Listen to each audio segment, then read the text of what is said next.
The Zarlum Chronicles, Episode 1, Part 6. Magpie kicked the woman against the wall and stabbed her directly through the hand. The woman yelled in pain as Magpie pulled her sword back out and went to hit her again. However, the woman dodged to the side and headbutt her away. That hurt Magpie a lot more than she expected, because she was wearing a thick metal helmet with spikes, one of which penetrated through her head. But it didn't kill her, just sent blood running down her forehead. She placed her finger on the cut, allowing the blood to trickle on the tip of her finger. She looked angry and stood up, sounding out of breath, knowing it was going to heal eventually. So didn't care, but still felt pain. You made me bleed my own blood, bitch! She shook her head. I'm going to make you bleed out all the blood you have. And I'm going to cut out your heart and make you eat it. Magpie frowned. What the hell did I do to warrant that reaction? The screamed in anger, running forward. Magpie held her sword tighter, preparing to fight some more. Magpie sprinted forward, kicking the woman square in the chest, slightly harder than she meant to, because the woman went through the wall, hitting into the sofa, which flipped her over. The woman's sword clattered away from her. Magpie stepped in through the hole formed in the wall. Sword ready to fight some more, the woman's legs poking over the leather sofa as she tried to get up. Magpie had either trained herself to have stamina for days, or the curse made her have stamina for days. She couldn't entirely remember which one it was. Maybe it was a bit of both. Either way, she knew the woman was going to be getting tired before her. The woman swiftly kicked the sofa towards Magpie, who didn't expect her to do that, so it smacked into her knees, flipping her over it. The woman jumped up as Magpie rolled to her feet. Magpie went over to the woman, swiftly swinging her sword down on her. The woman responded by kicking a broken-off cupboard door up into her hand, using it to block Magpie.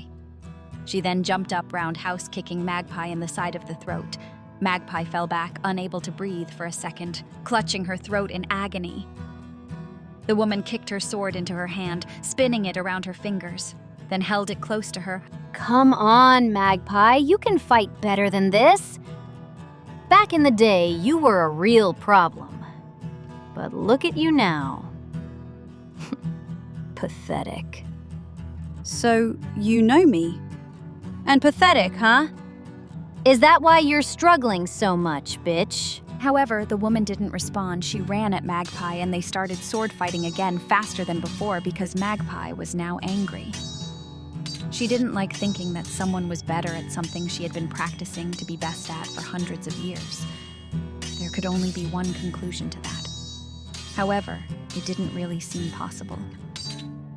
Meanwhile, back downstairs. Amoura and Raven went out the area back onto the platforms. They would go to the last area. However, the platform to go onto it had collapsed, and they couldn't jump that far. They grabbed their bags and got ready to leave. Amoura turned around, taking one long last look at the place. There are many memories I don't possess in this cave and the house. My mom and mother lived here for so many years, and it has the same amount of stories as a house someone has lived in for 200 years. They saved the world so many times in this place. Raven nodded, walking to her side. Yeah, it's a beautiful house. I wish they could have lived the way they wanted. Amoura nodded. No one wishes that more than I do. Obviously. But we deal with the hand we've been given, annoyingly enough. It's like Estella used to say to me, you can't miss what you never had. But that can't really be true, because I miss it. Raven reached into her pocket. You know we're leaving tomorrow, and I know you don't want to lose this house, but we kind of have to. I know that's hard for you. This is the only memory that holds you to your parents. But maybe you don't have to lose it. Not completely. Amoura turned to her, seeing she was holding a camera. What's that thing? It's called a camera. It was very popular during the fall, mostly for selfies. That photo of your parents was taken by one of these. Amoura frowned. That's a camera? Handel's only told me about them watching the city with cameras. Is that what they look like? Oh, right. You wouldn't have seen these before. They don't just do videos. They do pictures as well. Before the fall, they were used to take about 4,000 selfies a day. Per person. That would have made family albums interesting. Just thousands of pictures of a person's face. Now you could use this to take pictures of these areas, so you can remember them. You know, keep it forever. Amoura smiled. You would do that? Raven nodded. Yeah, of course. It's no trouble. And it's good because you can look back at them forever. When we go to China, you'll take this place with you. She began going around the cave, taking pictures of everything, so they could print them out if they ever came across a printer, which was doubtful. But they could have the camera. The last photo they took was a selfie of them in front of the main control. Amoura smiled. Did I just take my first selfie? Raven nodded. Yeah, you did.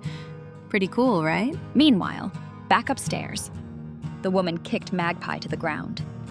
Magpie rolled over her back, directly into the hole that Amoura and Raven had created to get into the basement. She knew her sword was upstairs and didn't exactly know how to get it from where she was. She saw the woman dropping to her. Magpie jumped to the right, then used her arm to raise herself, kicking the woman against the wall. She rebounded into another landing hard on the ground. Son of a bitch, that hurt! Magpie jumped up. Then we understand each other. Magpie looked down as the woman got up, both noticing her helmet had come off spinning on the ground. The woman looked at Magpie. There. Now you can realize who I am. Magpie paused for a second, looking at her face with confusion. Well, this is awkward. The woman looked shocked and angry. Do you not remember me? Magpie looked at her a little more. She had dark blue eyes, a long face, and her face almost seemed designed to look angry. However, Magpie just didn't know her at all. Should I? The woman looked even more angry. The fact you don't know me is a disgrace to everything you used to be. I'm sure it is, mate, but it don't change that I don't know you. What if I show you my ability? Suddenly, she turned into a black bird by looking like she somehow collapsed herself down while also flipping herself over in one swift movement, getting smaller as she did. She then turned back. Magpie paused. No, that made it worse. I'm Delphine, the Bloodbringer. You sealed me under the ground for 2,000 years. 2,000 fucking years! You should know me. I'm sure I didn't mean to. You know, even if I did remember you, guess what? I wouldn't give a damn. They both ran at each other and started throwing punches at each other. Magpie got an idea from Delphine because she wasn't the only one who could turn herself into a bird. Magpie turned herself into a magpie in the same way Delphine did. She started angrily pecking at her face. Delphine tried to get her off, however. As a bird, Magpie was a lot faster and a lot better at avoiding strikes. Delphine walked backwards in pain into a corridor. Magpie flew up to the ground floor, turning back into herself, scooping up the sword, then jumped down into the hole again, so the fight could continue fighting, now having the upper hand.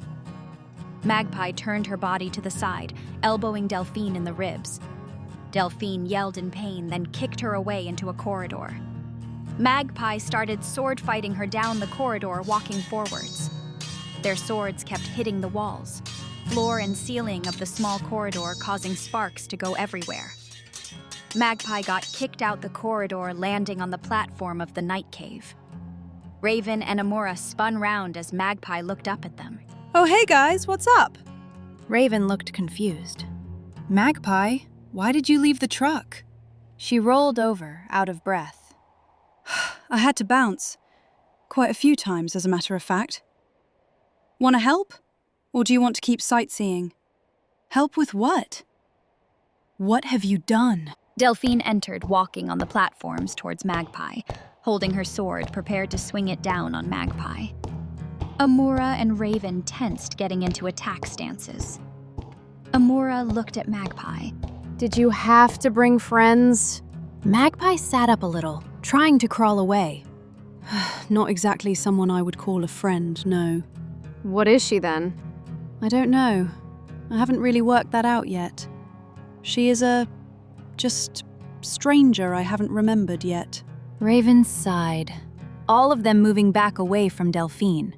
Why do we ever leave you unsupervised, Magpie? Don't use my own words against me. Just help, for fuck's sake.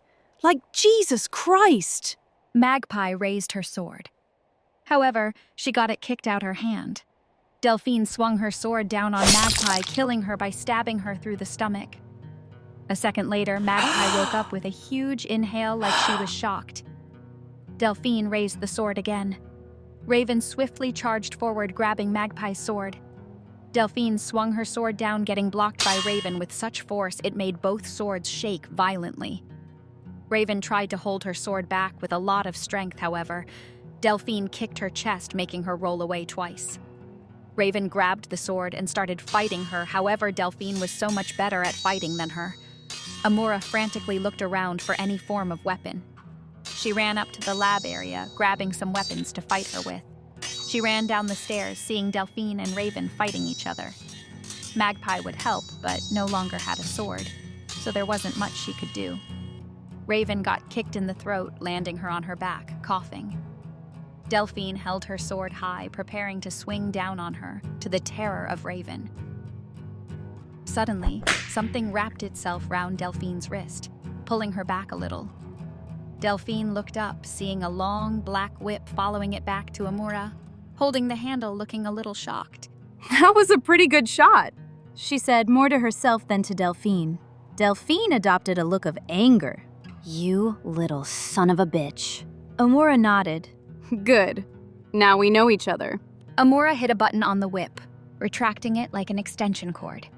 This pulled Delphine with it. Amoura held out a metal pole she grabbed, hitting Delphine in the face with it, immediately knocking Delphine onto her back.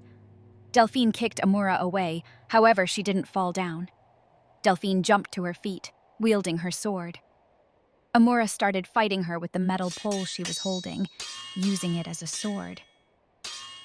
Delphine managed to push Amoura onto the stairs of the lab area. That didn't seem like a problem. However, what she didn't realize was she was being pushed right where Delphine wanted her. Delphine kicked her onto the lab platform, then used her sword to cut the stairs connected to her platform, which was the only thing that stopped the lab from falling into the pit. Amoura tried to run, however it was too late. Gravity was against her. She and the platform fell into the pit.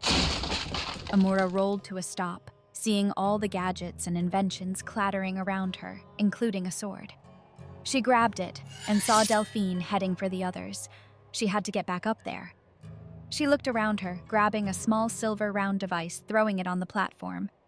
It landed next to Delphine and seemed to clamp itself onto the ground with an electronic drilling sound.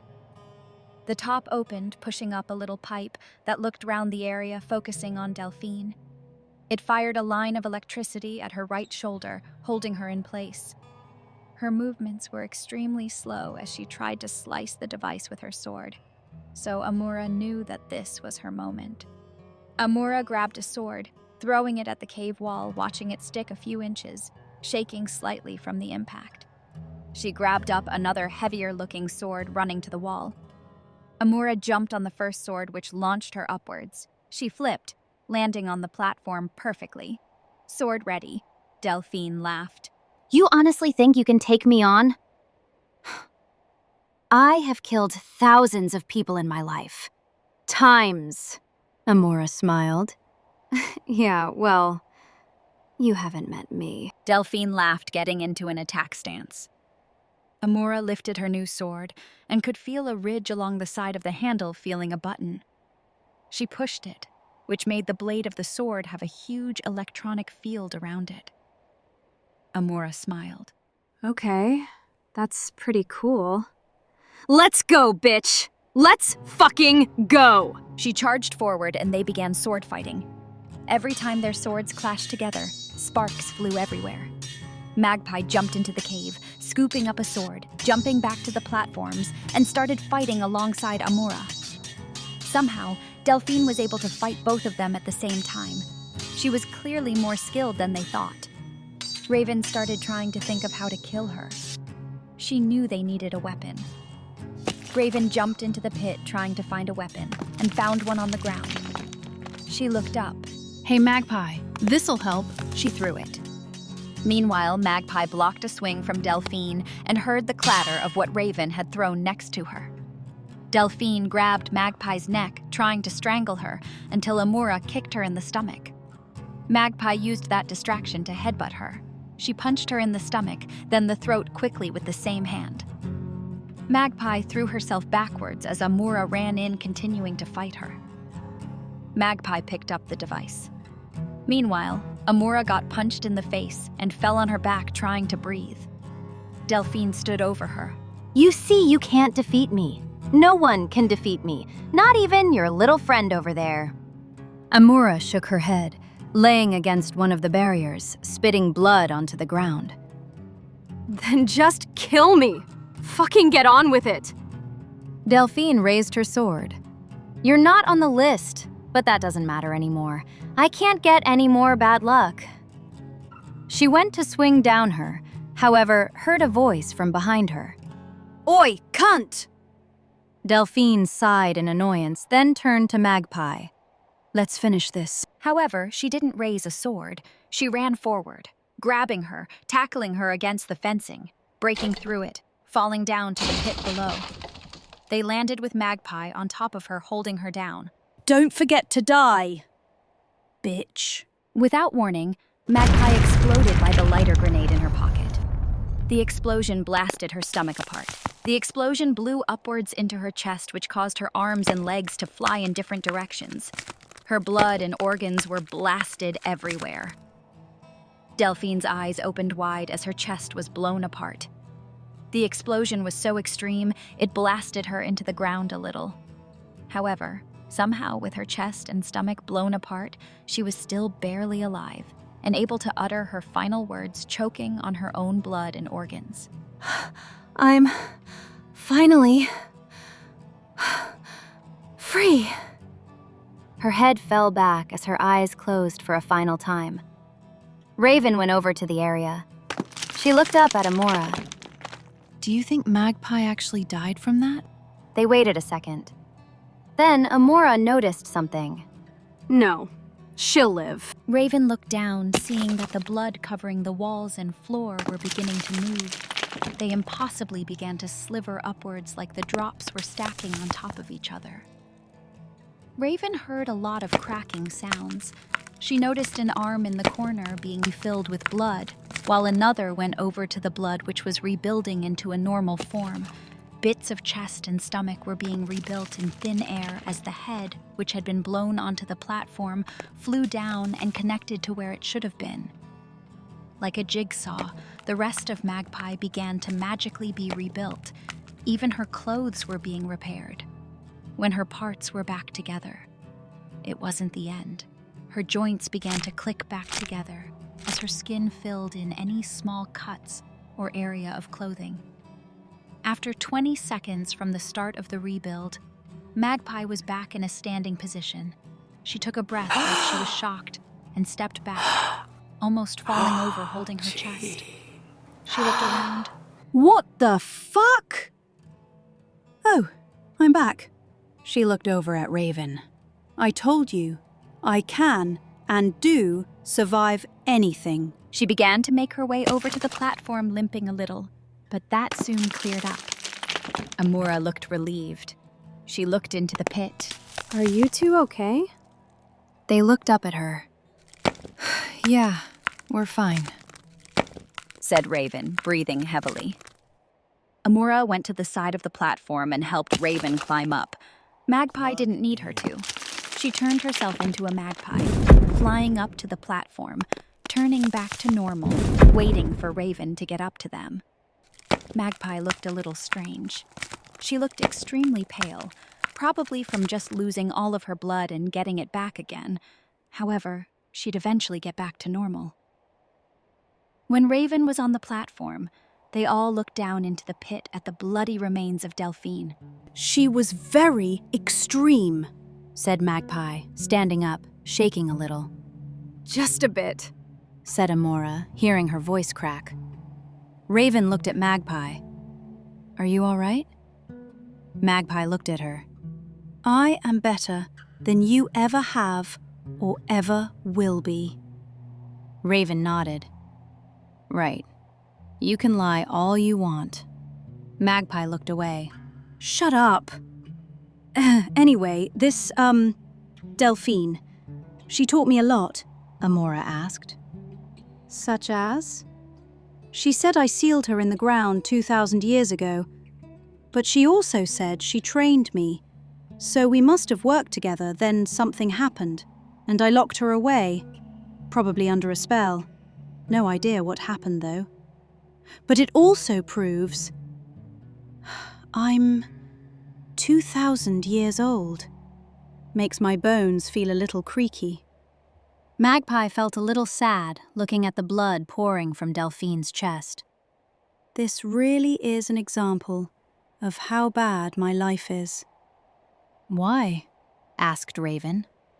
We just fought her. She knew me, and I had no idea who she was. She could have been a friend that I left behind, an enemy that I've been fighting on and off for years. I just have no idea. Must admit, she did die in a pretty cool way. So you have no idea why she attacked you? Asked Raven. Magpie shook her head. No, I have no idea why she attacked me. I have no idea who she is. Could have been anyone. She was trying to kill me for a reason.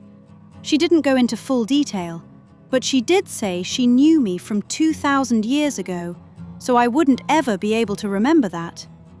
Amoura looked confused. Wait, then how can she remember you? Magpie shrugged. She said I sealed her under the ground, so I guess it's possible. I froze her in time, like I said, probably with some past spell or something like that. She had awoken recently and decided to go after me. Why? I don't know. Amoura picked up her sword, turning back to Magpie. Wait, she said about a list. Does that mean anything to you? Magpie paused for a second. Yes, it does. However, I thought it was just a story. I didn't think it was true. What's the story? Magpie sighed. A woman was called the Devil. She worked from a list which gave her a name. She would have to kill that person on the list, or incredibly bad luck would hit her family. But not her. Only her family would suffer, and she didn't want that. Eventually, the list started giving her the names of her own friends, but she had to do it. Eventually, she was taken down by someone they called the White Angel. Magpie realized something horrible. I guess that might have been me. I guess she might have had a reason. I never saw myself as an angel before. Amoura shook her head. Well, that explains that. Jesus, that was tough. Raven shakily stood up along with the others, and they went up the stairs out the cave. Amoura closed the doors for one last time, feeling the memories leak out the place like a tap. She boosted Raven and Magpie to the top with difficulty and climbed up herself. Raven grabbed her hand, helping her up. Amoura then asked if Raven was okay. She nodded. Yeah, I'm fine. My legs just hurt a little. But I'm sure the pain will go away eventually. That fucker Delphine kicked me hard into a wall, which hurt my legs. Well, she's dead now, so it doesn't matter. Amoura nodded. I'm sorry about that. By the way, yes, I kept the whip and the sword. It's an electric sword and an electric whip, and everyone knows they go too well together. Raven smiled. Yeah, what could possibly go wrong? Magpie smiled. Just try not to kill yourself with them. They went outside together, going through the gates back to the truck. Magpie, get in the car. I'm going to put the swords in the back. Magpie frowned. Why? Because you may not tend to notice being, unable to die, but driving with a sword running along your leg does hurt a bit. Now shut up and get in the car. Magpie nodded, loading her gun. Amoura felt her temples almost explode. Are you serious? Magpie frowned. What? You're fucking telling me that we had a fucking huge fight that nearly killed all of us, and you didn't use the gun? Magpie looked down at the gun. I haven't had a sword fight in 30 years, so I thought I would see if I was as good as I used to be. Amoura looked shocked, stepping forward.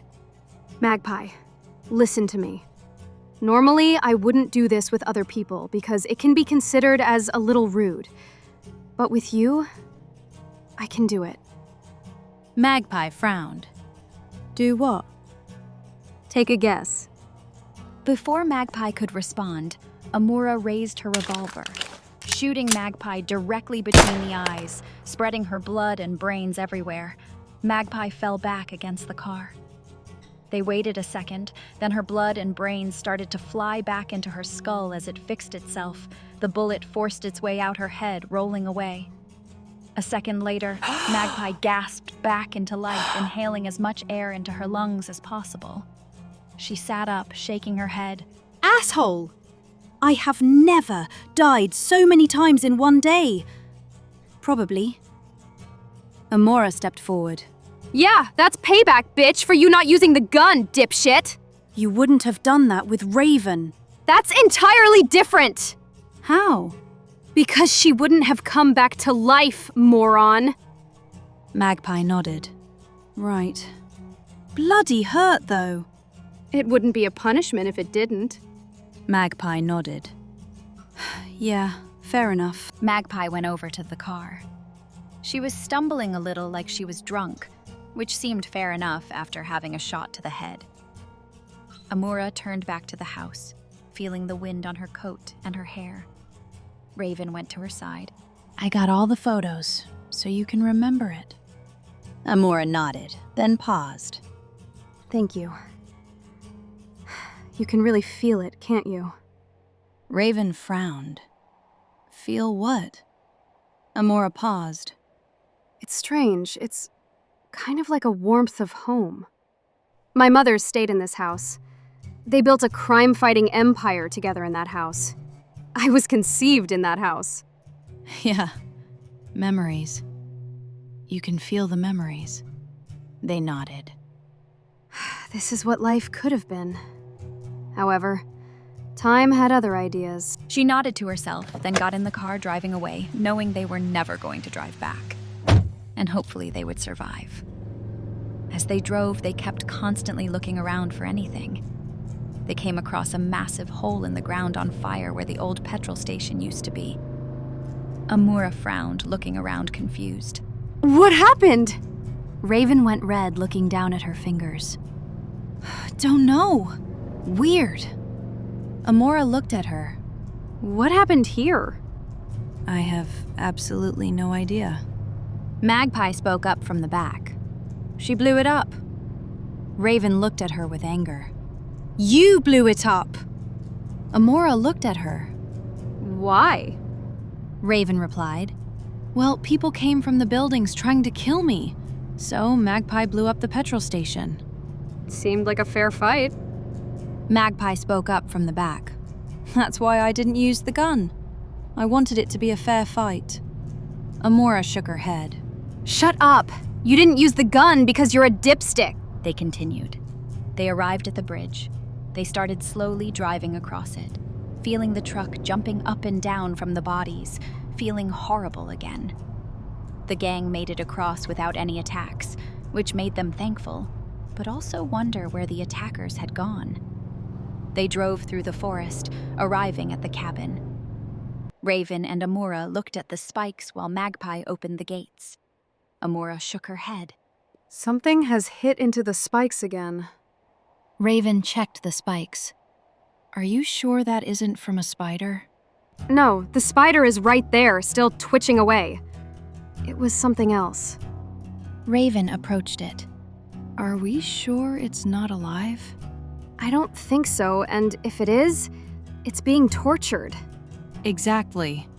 Shouldn't we do something about that? Amoura thought for a second, then grabbed an arrow from behind her, firing it into its head. There. It must be dead now. Fair enough. Magpie unlocked the gate chains with a key, then removed them, pushing the doors open. Drive in, please. Amoura got in the truck, driving forward through the gate, trying not to hit it like she had so many times before, which always annoyed Raven. Raven walked in as the gate closed with a loud clang, pushing the snow with it. Amoura got out the truck as Magpie locked the gate. Amoura unlocked the cabin. As she stepped in, she turned the lights on. Magpie went over to the fireplace, striking a match and lighting the fire. Magpie waved the match out. We're running low on burning logs. Raven removed her coat. Yeah, well, we don't need them, so that's not a problem. Amoura removed her coat, both putting them in the washing machine. They then went up the ladder to the shower areas, putting all their clothes in a bucket and fully washing themselves, which was their usual protocol when they returned home. Amoura was, to her knowledge, the only person on Zarlum who started completely immune to the virus.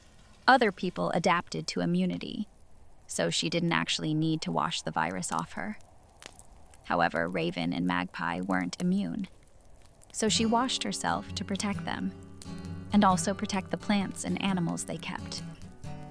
When they were done with their 20-minute shower, which was how long it had to be to make sure the virus was fully off them, they got out Amoura, and Raven got into their normal clothes. They went back downstairs. Amoura and Raven started washing the clothes. When they were done, they laid them out to dry. They would usually set them out to wear them again. However, there was another set ready for them to wear the next day already, so they put them into bags ready for when they packed everything else up. Magpie prepared the grill ready for their dinner. Amoura asked Magpie to get out all the ingredients, and she would cook it. Magpie went to the drawers, getting out meat and veg for them to eat, while Raven looked for damage in their clothes. Amoura started throwing stuff into her cooking pot and unwrapped the rabbit from its foil casket, cooking the rabbit, hearing the sizzling of the meat. Raven went to her bag, grabbing out a needle and thread. She began fixing all the rips in their clothes. Magpie commented, How are you so good at that? Raven looked up. My parents were serious fashion designers, so I learned a thing or two. They made the most amazing clothes in their time, before my mother died. Sort of. Twice. Twice. Raven smiled. It's a long story. Magpie nodded. Yeah, everything is always a long-ass fucking story, and I'm always a part of every story somehow.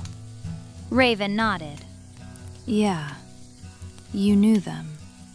Magpie turned confused. I knew your parents. Raven nodded. Yeah, they were part of the team you were in. You know, Captain. Magpie cut her off. Oh yeah, I know who you're talking about. Sorry for forgetting. She smiled. It's all right. In your life, you've met a lot of people. It's only natural for you to forget some things. They were good people. Yeah, they were. That's why they fought with us. We only ever took good people, which was why the group was so small. Not many good people were left in the world, even in that time. Amoura grabbed out plates. She started serving up food as Raven finished Amoura's jacket, folding it neatly on her bed. They began eating their dinner and talking about what China would be like. They were excited, however, also nervous. Amoura hadn't gone further than Dirham before. Magpie then had a thought. Do we even know the direction of China? Do we know how to get to China? Because I don't. Amoura took a sip of her drink. No, but I know someone who does. Magpie frowned. Who? And don't say me, I have no idea how to get there. Handles. She knows the way. Handles, from the corner, said, Yes, I am aware of the way. However, we may have a problem. They all turned to her. What problem? Why are you only telling us this now? asked Raven, looking concerned. It's not a huge issue. It's just my maps are 30 years out of date. The world has changed. The weather and the areas have changed. So I can only give directions from a 30-year-old map. I can't direct you around danger is what I'm saying. Amoura nodded. That's not a huge concern. We'll just have to use our eyes. If we see danger, we'll know there's danger ahead. Raven and Magpie nodded, looking slightly worried, but hoped she knew what she was doing. Magpie grabbed her keys. I'm going to go set up the security and check defenses. Amoura nodded. Yeah, for the last time, that's only just hit me now, weirdly enough. Magpie nodded. Yeah, it is weird, isn't it? It's also sad. I was just coming to like this place. Amoura nodded. Yeah, well, we'll be going to a better place soon. Magpie nodded. Yeah, whatever happens, you'll be going to a better place. Amoura frowned. What do you mean? Whatever happens. Well, if we make it to China, the arcs will take you to a better place. And if you don't make it, heaven is a better place in some religions, you know. That's the general belief. Amoura shook her head. Will you shut up about heaven? No one is going to heaven! Magpie frowned. So you think you're going to hell? That's not a very good self-image of yourself. Amoura rolled her eyes. All right, no one is going to die on this mission. That's a promise. Magpie sighed. That is one hell of a promise to make. Amoura nodded. I know, but I'm a girl of my word. Magpie nodded. Yeah, better hope. Magpie didn't get any winter clothes on. She just opened the door, going out, and slammed the door behind her. Amoura sat for a second, wondering if she was being too ambitious. But then she remembered if they didn't, they would be dead in a few months on account of everything dying. So, they had no choice. Amoura stood up. She started gathering the plates, knives and forks going to the sink in the corner, beginning to run some water. Raven got up, going to her bag, grabbing a yellow notepad, and clicking the top of a pen. She opened the pad, sitting back down, resting it on her knee. Amoura turned to her. What are you doing? Raven looked up. We need to write a list of everything we need to do tomorrow, because we can't miss anything at all. It's extremely important. Amoura stopped the tap and began cleaning the plates. Yeah. Do you want to write all the stuff I say, then add what you think also needs getting done? Raven nodded. Sure, that works for me. Amoura began listing off. Okay, so we need to get all the supplies from the drawers right here into the coolers. Raven wrote that down, asking, Where are the coolers? Under the sink. There are 6 of them, and I've made sure that they fit in the truck comfortably. Raven nodded. That's good. We then need to harvest everything from the greenhouse. Raven wrote it down. What do we do with the chickens? We can't bring them with us. No. I'm thinking of just setting them free. You know, giving them a chance at freedom. Amoura turned around. Could you throw me the towel? Raven grabbed the towel, throwing it to Amoura, who caught it, drying her hands. Raven asked, So we will be setting the chickens free? She nodded. Yeah. I think it would be difficult to travel with them, and killing them would take too long. And we have enough stuff. We can just set them free. Amoura placed the towel on the side, putting her hands on the sink, facing away from it. Have I missed anything? Raven thought for a moment. Have we got ammo for the guns? At that moment, Magpie entered, nodding. Yes, we have got ammo, and the defenses are just as high as ever. Raven then asked, Have we got enough water? Amoura considered this question. That's a good point. Let me check. She opened the cupboard, pulling out a few jugs, all of which were empty. She stood up, shaking her head. No. All we have is what's in the pipes right now. I'll get some tomorrow before we leave. There is a river that isn't far from here. From what I know, it has fresh water. You'll have to test the water, said Magpie.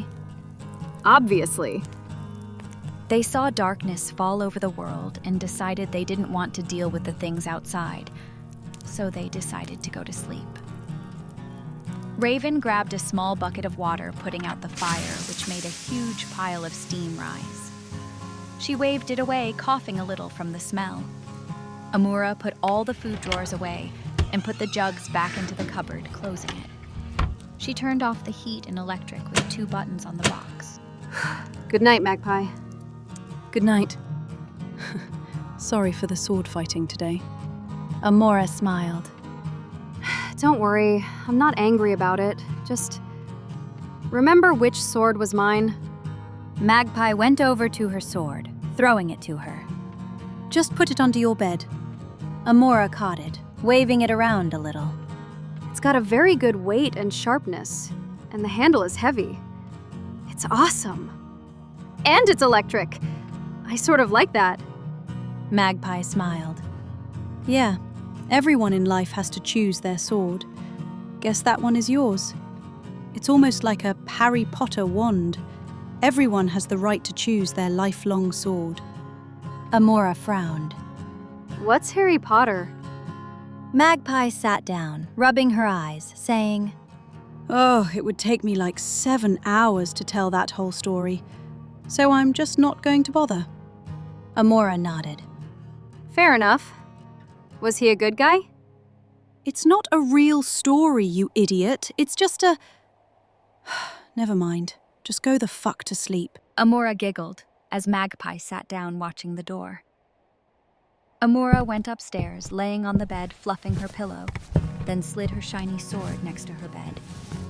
Amoura tied up her hair, then laid down. Good night, Raven. Night, Amoura. We will officially start the journey tomorrow. But I think we need to remember that when we start this trip, there is no going back. Amoura nodded. I know, but we'll be ready for it. And this is for the best. I promise. Amoura was able to go to sleep a lot quicker than the night before because she was tired from all the sword fighting she did that day. Magpie sat below them with her gun pointing at the door, just in case wondering who that woman was and what Magpie did to her. She hated that she couldn't remember who she has pissed off, so anyone could one day try to kill her, and she won't remember why that day was just one of them. While Amoura slept, she dreamed she was walking in a forest. The leaves seemed to be glowing green on every tree. It looked enchanted. As she walked, she strangely started hearing an echo in her dreams, getting louder and louder, but wasn't ready to leave the magic land she was walking through. Amoura felt herself shaking like she was in a tornado, and awoke her arm darting to her sword like a homing beacon, pointing it at what was shaking her. Raven raised her arms in surrender. Hey, whoa! It's me! It's me! Amoura lowered the sword, breathing deep. Amoura pushed her covers off herself. Dropping the sword to the ground with a clatter, she pointed at Raven. Don't ever wake me up like that again! She nodded. Yeah, I know that now. Amoura laid back for a minute, then got out of bed, clicking her back like usual. She then smiled.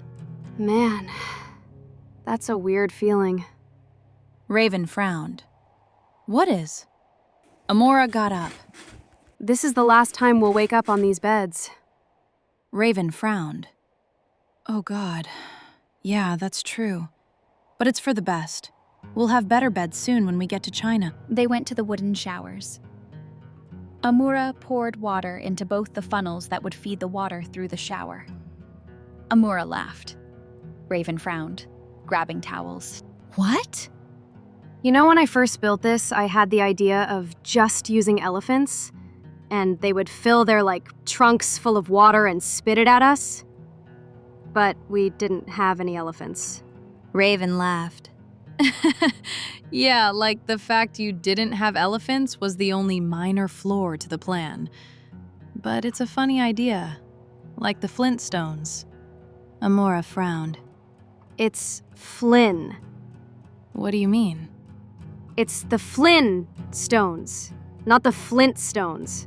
No, I'm telling you, it's flint because they're cave people, so they would use flint. Fair enough. Makes sense. I just remember it as Flynn for some reason. Fair. She only knew what it was, because when she lived with her mother, she had a TV, and they were able to find some discs, one of which being the Flintstones. That weirdly made her miss that little TV. She enjoyed sitting and watching old movies even in the end of days. They opened the shower doors, locking them behind themselves, then threw their clothes over the walls into buckets, and started the showers, taking a 3-minute shower just to clean themselves. They then wrapped towels around themselves, stepping out and grabbing the clothes on their bed.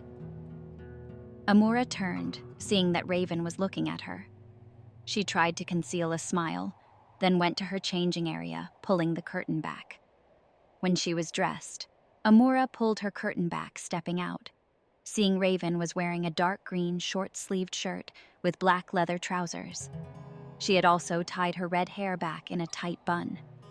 They went down the ladder. Seeing Magpie in the same spot as they left her staring at the door, Raven clicked in front of her, which seemed to shake her out of her trance. She placed her gun on the table, turning to them. Sleep well? Yeah, very well. How was your night? Boring. I've been awake for such a long time, I don't even get tired anymore. But now and again, I feel tired, but can't do anything about it. Raven sat down, grabbing her notepad. So, how do you get your energy back? I don't know. I never seem to lose my energy. I just always have it. That's just how the curse works, I guess. I think it's a curse. I don't know what it is. I've been spending maybe hundreds of lifetimes trying to work out what this curse is and how it works. How much have you learned? Well, let me think. Fuck all. It's kind of difficult when you eventually forget everything you learn. Amoura sat down, looking confused. Do you not know how this happened to you? No, I have no idea. I don't really remember. Raven asked. How do you get through nights sitting there for hours? I daydream for hours and hours and hours, until eventually you snap me out of it. Amoura grabbed her cooking pan. What do you daydream about? She shrugged. No idea. I don't know. She frowned. What do you mean? Well, I'm in the daydream. Then when I come back out of it, my memory just disappears. It could be the memories of my past coming back, and I'm just running through them. But I can't remember. Raven asked. So, when you were on your own, how did you come out of it without someone snapping you out of it, like I always have to do? Magpie sat up slightly. I didn't. I just stayed conscious all the time. I only do it with you because I just want some peace. It's just easier, you know? Amoura grabbed some bacon and eggs, beginning to cook them. She then got bread and started toasting it with the fire, just simply placing them on the grill, flipping them after a few minutes. She thought that cooking the eggs and the bacon in the same pan was a bad idea, but it didn't matter, they were going into the same bodies, so it didn't matter. Amoura served them up and gave Raven her plate. Thank you. You're welcome. She handed her a knife and fork wrapped in a napkin. Raven unwrapped them and began to eat while Amoura put her eggs and bacon inside the toast, making a sandwich.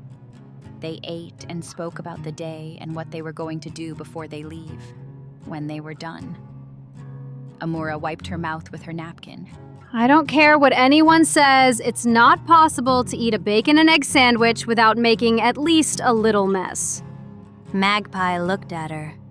So you're saying everyone is an idiot? Amoura shook her head. No, I'm saying everyone who still has their Zermanity intact is like me. Magpie considered her for a minute. That doesn't fill me with confidence for the future, you know. Amoura smiled. Considering you think there is a future, has to mean something. Raven and Amoura went over to the food supply drawers. Amoura opened the cupboard, moving water jugs out the way, grabbing out the coolers which would keep their food nice and fresh. Raven opened one of the drawers, her notepad ready. Okay, so I am going to fill the coolers with a good deal of food, counting everything on my notebook. Then, when it's full, I will rip the page off and place it on top.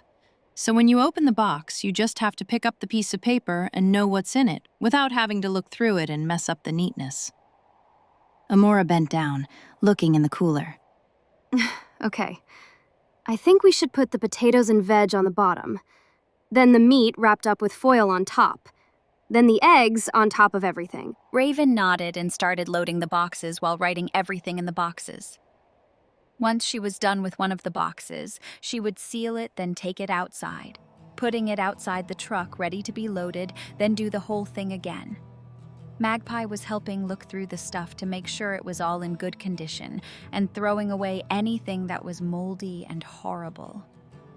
Amoura was planning on how to get the water they needed and get it back to the cabin.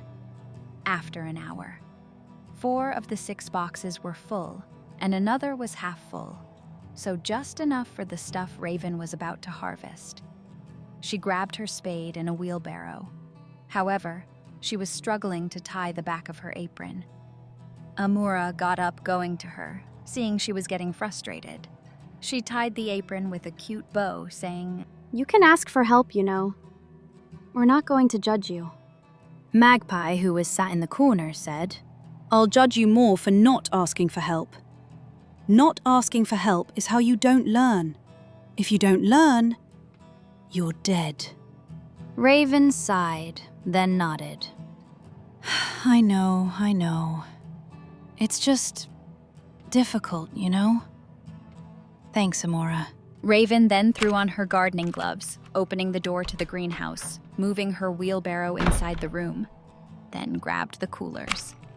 It would be easier to put the food inside the cooler than taking the wheelbarrow back and forth. Raven then grabbed her normal bucket.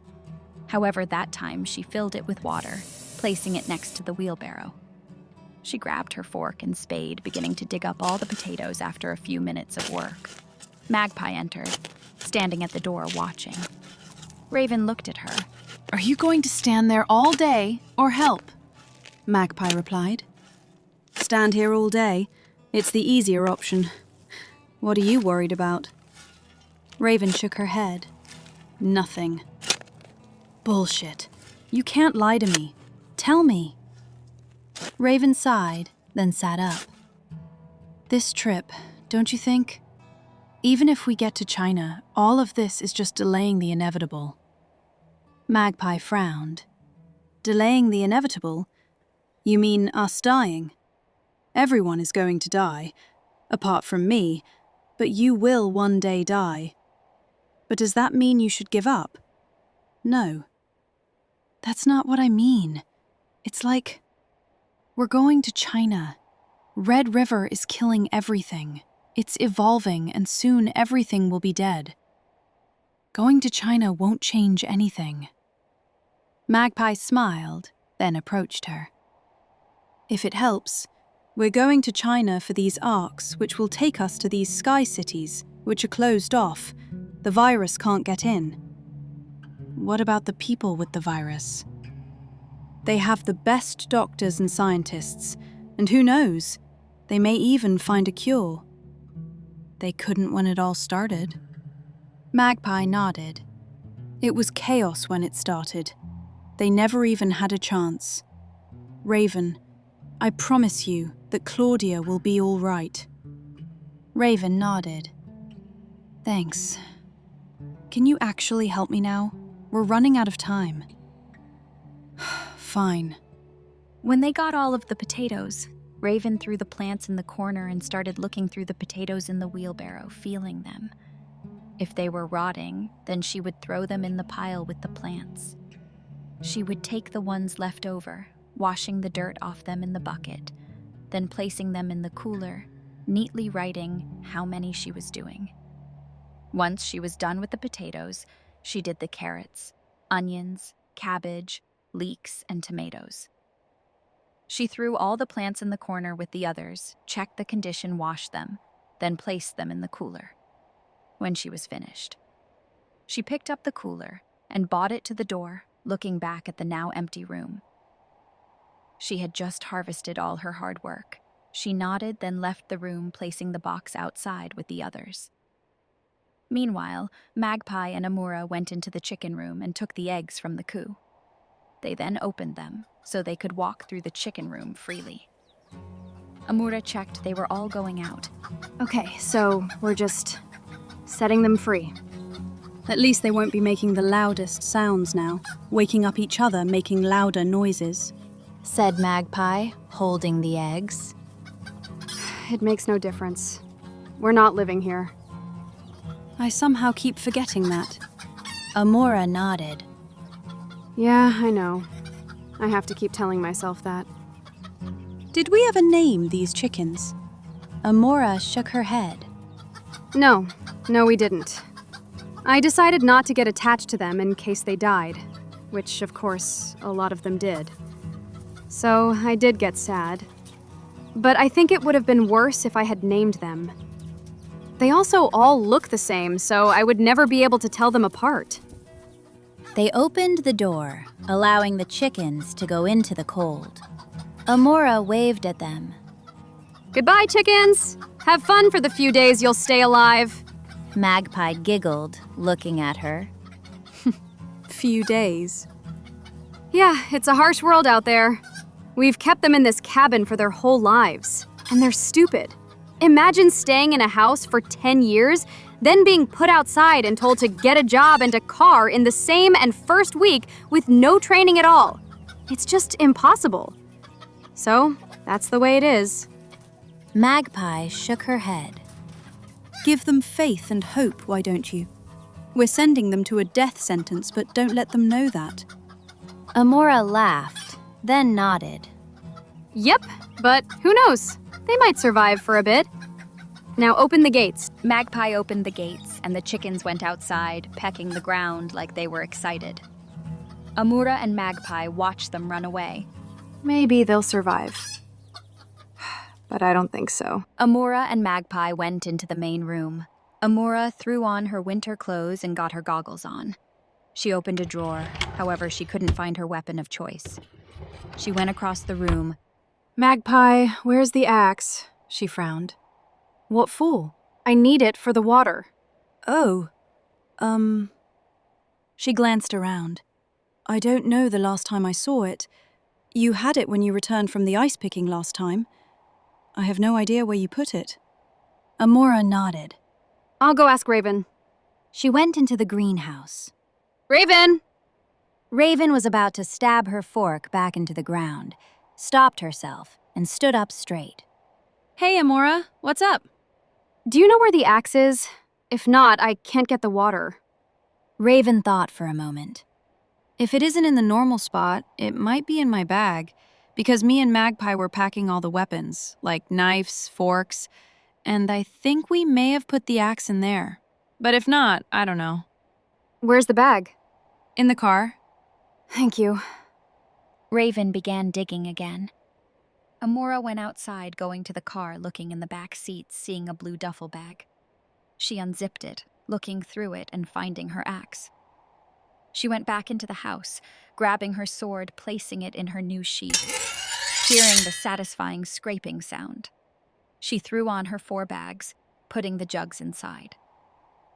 She then went out through the gates as they closed, walking with the chickens. But they left, going into the forest. Amoura walked, humming a random tune in her mind, looking around for people or animals just because they were leaving. And she was excited didn't mean she could let her guard down. It would be unfortunate to die now. Amoura started walking down the hill. She saw the frozen lake, which was why she had the axe. She grabbed her belt, pulling from it a clip. Amoura then grabbed some rope with a hook on the end, bashing it into the snow with the other side of the axe, halfway into the snow. Amoura then attached the clip to the rope and tested to see if it could hold her weight. She installed it for safety. If she was about to fall into the frozen lake, her muscles would be in shock. And she wouldn't be able to get out, however, with the rope. It could catch her before she fell in. She went to the lake with the axe, smashing the ice and kicking it, trying to break through with extreme difficulty. She thought maybe it was the tool she was using. but it worked hundreds of times in the past, so why wouldn't it work now? After a minute or two, Amoura finally broke through the layer of ice. She grabbed it, throwing it to the bank. She grabbed a small blue tube, putting it into the water. Amoura looked at a small screen on the top of the tube, which had a number between 1 and 20, which indicated its purity. The number, it told her, was 17, which was good enough. She started filling the jugs with ice-cold water. When one was filled, she would place it next to her and pick up another until all of them were full. She made sure they wouldn't open, then put them into her bags. Amoura stepped a safe distance from the lake and unclipped the clip and took the pole out the ground. If she fell in one time, she could do it again and again, which she would rather not do.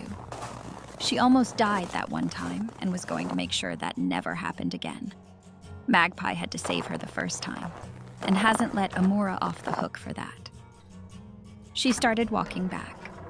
When she got in, she put the water into a funnel and it started getting purified. However, sometimes the process didn't work. She grabbed what looked like a syringe and pulled some water into it. Amoura closed it, shaking for a few seconds. She turned it over and placed what looked like a small flat disc on the end, clamping it into place. It began flashing at her with zeros a few times, then the number 25 came up. She nodded. Okay. That's good. Magpie came in asking, What's the number we're looking for again? Between 20 and 30. What did we get? 25. Magpie nodded. That's pretty good. Yeah, if it's higher than 20 to 30, then it's virus infected, which has happened a lot of times. If it's under, it's full of fish leavings. Magpie frowned. What do you mean? Fish shit! It's full of fish shit! Amoura started draining the water back into the jug. She then put them in the corner. She grabbed the next jug, pouring it into the purifier. She tested it coming back with 28, so that's fine. Amoura drained it, then did it to the next one, getting 23. She drained it, then did it to the last, getting 24, so not bad. That's only the second time she's got full numbers the entire time, which isn't a good thing. She picked up 2 jugs, taking them to the door. Magpie giggled. Hey, Amoura. Nice jugs. She turned, walking backwards. Oh, ha ha, hilarious. How are you thousands of years old and yet your humor is just shocking? Magpie giggled. It's been cultivated all that time. My humor is now at the peak level. Amoura shook her head. No, the fuck it's not. If this is your peak level, I can't imagine the bad points. Magpie laughed to herself, shaking her head, knowing her sense of humor was stupid, but just didn't care. Amoura took the water jugs outside, placing them on top of the coolers. She grabbed the other 2, putting them on the coolers. It wasn't much water, but it's enough for a few weeks.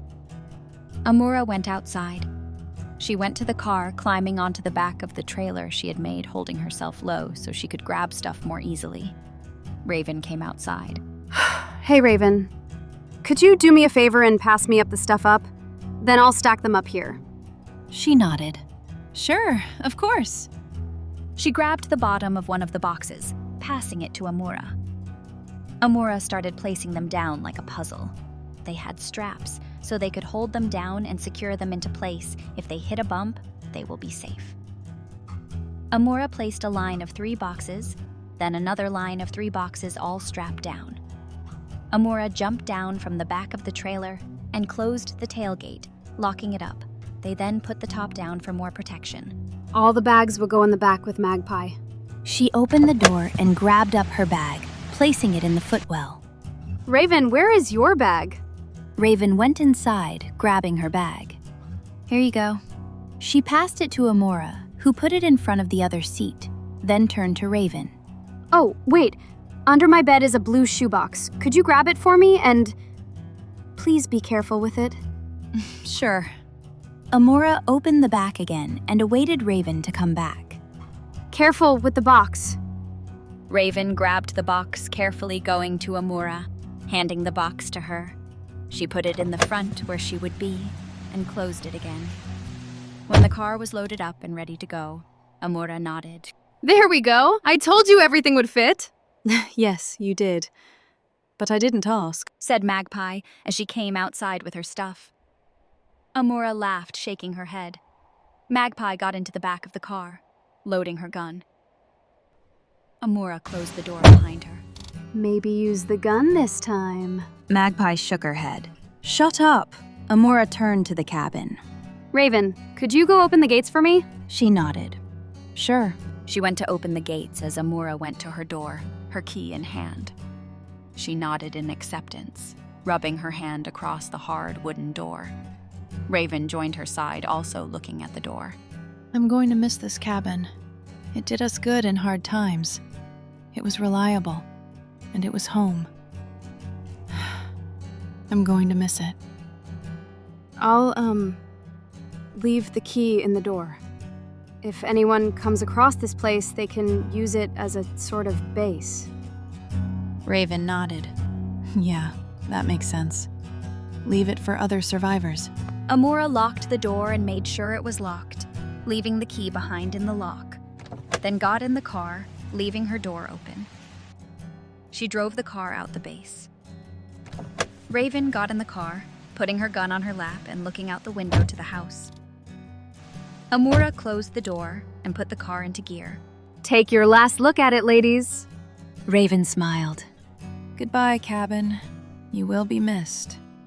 Maybe if we do ever get to a safe place, we should come back in helicopters and take it away and actually live in it. Hopefully it will still be here. It was protected because we were here and watching out for people every night. Raven nodded. Yeah, we can come back to it. Let's go to China. It will be difficult. We will have to cross the most difficult areas of the world.